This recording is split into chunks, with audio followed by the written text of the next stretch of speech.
दोस्तों आदाब। आज हम आपको एक ऐसे शख्स की कहानी सुनाते हैं जो आज के दौर के खुदकुश हमलावरों का जद्दे अमजद समझा जाता है। उसी ने ऐसे तरीके इख्तियार किए कि नौजवान उसके एक इशारे पर अपनी जान कुर्बान करने के लिए तैयार रहते थे। उसने खुदकुश हमलावरों की एक ऐसी खेप तैयार की थी जिसने उस दौर के हुक्मरानों की नींदें हराम कर रखी थी। कोई भी उसको मुंह मांगी रकम देकर किसी को भी कत्ल करा सकता था। दुनिया इस शख्स को हसन बिन सबाह के नाम से जानती है। वही हसन बिन सबाह जिसने एक मसनूई जन्नत भी कायम की थी, जहां एक बार जाने के लिए उसके पैरोकार अपना सब कुछ कुर्बान करने के लिए तैयार रहते थे। वो मसनूई जन्नत कैसी थी, इस पर 1899 में मारूफ लिखारी अब्दुल हलीम शरर का एक नावल फिरदौस बरी शाया हुआ था। इस नावल से एक इक्तबास हम आपको सुनाते हैं। अब्दुल हलीम शरर लिखते हैं कि हुसैन ने नहायत ही जोश और हैरत के साथ देखा कि नहरों के किनारे किनारे सोने चांदी के तख्त बिछे हुए हैं जिन पर रेशमी फूलदार कपड़ों का फर्श है। लोग पुरतकल्लफ खाने खा रहे हैं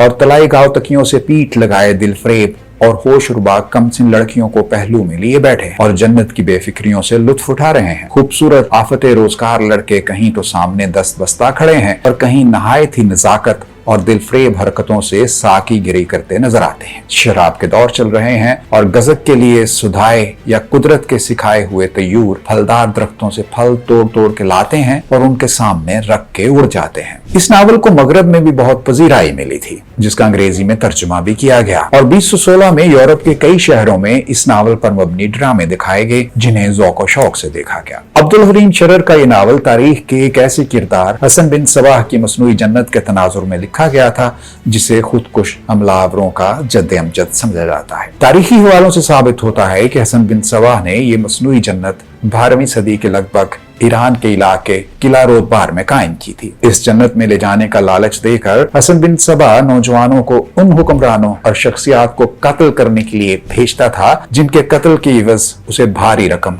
मिल चुकी होती थी। तारीख का ये खौफनाक किरदार 1150 की दिहाई में ईरानी शहर कुम में पैदा हुआ। अपनी आप बीती सरगुज़श्ते सैयदना में तारीख का ये किरदार खुद लिखता है कि 7 बरस की उम्र से ही उसे उलूम की मुख्तलिफ शाखों से गहरा लगाव था और उसने मजहबी रहनुमा बनना चाहा, जिसके लिए 17 साल की उम्र तक उसने खासा इल्म हासिल कर लिया था। उलूम की ये शाखें दिनियात के अलावा फल्कियात, इल्म हिंसा, मंतक और रियाजी थी। फिर जब उसकी मुलाकात ज़राब नामी एक शख्स के साथ हुई तो वो उस शख्स से मुतासिर होकर इस्माइली हो गया। रफ्ता रफ्ता उसने अपनी तवज्जो रोदबार सूबे के इलाके तिलमान पर मरकूज करना शुरू कर दी। यहाँ उसे कोहे अलब्रज की बर्फानी चोटियों में घिरा हुआ एक किला नजर आया जो उसके मुस्तकबिल के मंसूबों के लिए नहायत सूदमंद साबित हो सकता था।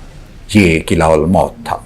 यही वो किला था जो आगे चलकर उसकी मनफी सरगर्मियों का मरकज बना और यहीं पर उसने अपनी मसनूई जन्नत कायम की थी और फिर फदाइन की एक जमात तैयार करके कत्लो गारत करी शुरू कर दी। दरअसल उसके जहन में ये बात बैठ गई थी या बिठा दी गई थी कि अपनी ताकत का लोहा मनवाए बगैर वो अपने सियासी मुकासद हासिल नहीं कर सकता और उसी के पेश नजर उसने फदाइन तैयार किए थे। इस दौरान उस शख्स ने आसपास के दीगर छोटे किलों पर भी अपना कब्जा जमा लिया और कत्लो गारत करी का ऐसा बाजार गर्म किया कि उसकी दहशत दूर दूर तक फैल गई। अहम शख्सियात किसी भी अजनबी से मिलने से कतराने लगी और अक्सर ने तो ज़रा बख्तर पहनना शुरू कर दी थी। हसन बिन सबाह ने यह सिलसिला 1124 यानी अपनी वफात तक जारी रखा। उसकी मौत के बाद उसकी वसीयत के मुताबिक बुजुर्ग क्या उम्मीद को उसका जानशीन चुन लिया गया और फिर यह के बाद दीगरे हसन बिन सबाह के पैरोकारों ने किला उल मौत का कंट्रोल संभाले रखा, जिस दौरान फदाइन के जरिए मुख्तलिफ अहम शख्सियात को कत्ल करने का सिलसिला भी चलता रहा। हसन बिन सबाह के फदाइन का जिक्र और उनकी कार्रवाइयां सलाहुद्दीन अय्यूबी के दौर में भी नुमायां तौर पर सामने आती हैं। इन फदाइयों ने शाम में सलाहुद्दीन अय्यूबी पर कम अज कम 2 से 3 मरतबा कातिलाना हमले किए,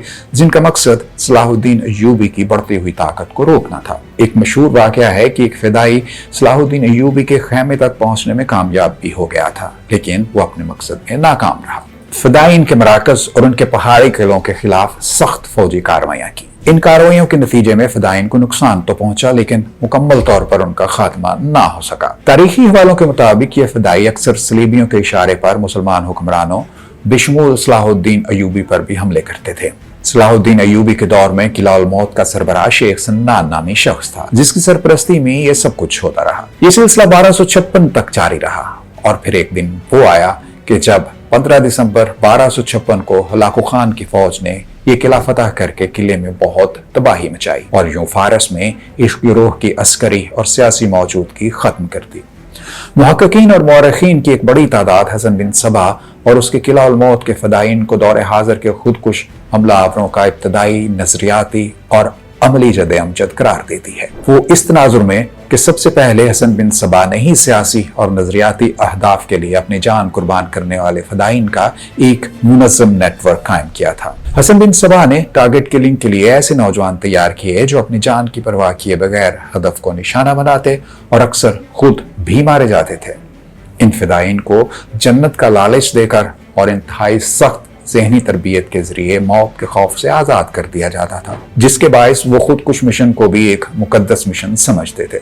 आज कई सौ साल गुजरने के बाद भी हसन बिन सबा और उसकी कायम की गई मसनूई जन्नत के तज़किरे अक्सर सुनने को मिल जाते हैं।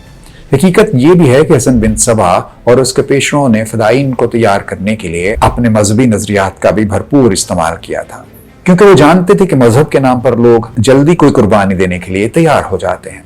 ये तरीके कुछ तब्दीलियों के साथ आज भी इस्तेमाल किए जाते हैं।